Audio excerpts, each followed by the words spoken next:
Il y a du droit. Michel Burgon. Bonjour.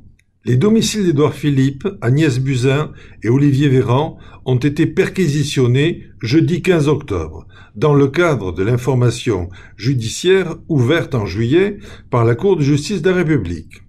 Ces perquisitions ont eu lieu parce que des plaintes ont été déposées par des citoyens, qu'une suspicion de faute a paru vraisemblable. Les perquisitions sont réglementées par les articles 56 et suivants du Code de procédure pénale. Elles doivent être effectuées dans tous les lieux où peuvent se trouver des objets ou des données informatiques dont la découverte serait utile à la manifestation de la vérité. Les perquisitions autorisent à confisquer certains biens. La notion de perquisition implique celle de fouille. Elles sont possibles dans tous les lieux où la personne peut se dire chez elle, quel que soit son type d'occupation, comme un camping, une chambre d'hôtel ou l'appartement d'un tiers si elle y vit. L'intrusion dans le domicile constitue une atteinte à l'inviolabilité du domicile, sauf décision du juge des libertés ou consentement de l'occupant. Les perquisitions peuvent donner lieu à des saisies de tous objets utiles à la manifestation de la vérité. Le législateur a créé des régimes spéciaux afin de protéger certains intérêts comme la liberté de la presse, les droits de la défense ou le secret professionnel. Les perquisitions peuvent être menées par le juge d'instruction ou par la police judiciaire.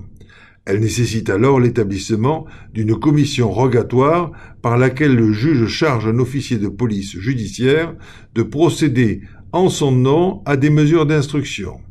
La perquisition doit se faire 2 jours, entre 6 heures du matin et 21 heures, sauf motivation spéciale de la décision de perquisition fondée sur l'urgence ou les nécessités de l'opération. Si elle a commencé avant 21 heures, elle peut se prolonger au-delà. Le couvre-feu n'a donc aucune influence. Que peut-on espérer découvrir ? L'arme du crime, bien sûr, ou des indices laissés par un criminel psychopathe qui fait un album de ses méfaits. Mais nos ministres seraient-ils assez maladroits pour garder des traces compromettantes dans leur ordinateur ou téléphone ? Peut-être ont-ils commis des erreurs, mais ils ne sauraient en faire des trophées souvenirs.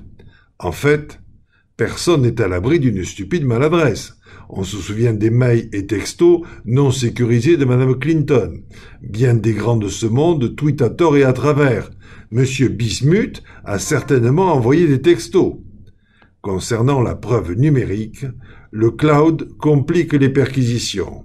Les fichiers sont stockés sur le net.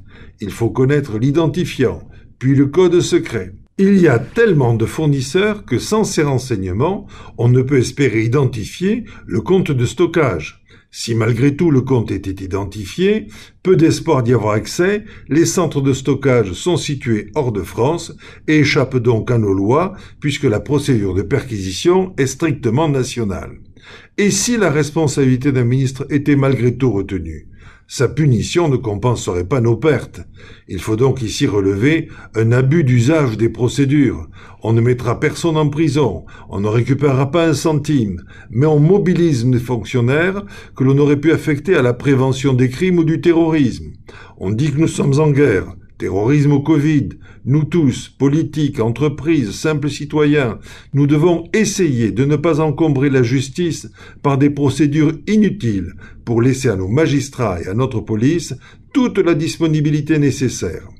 À la semaine prochaine.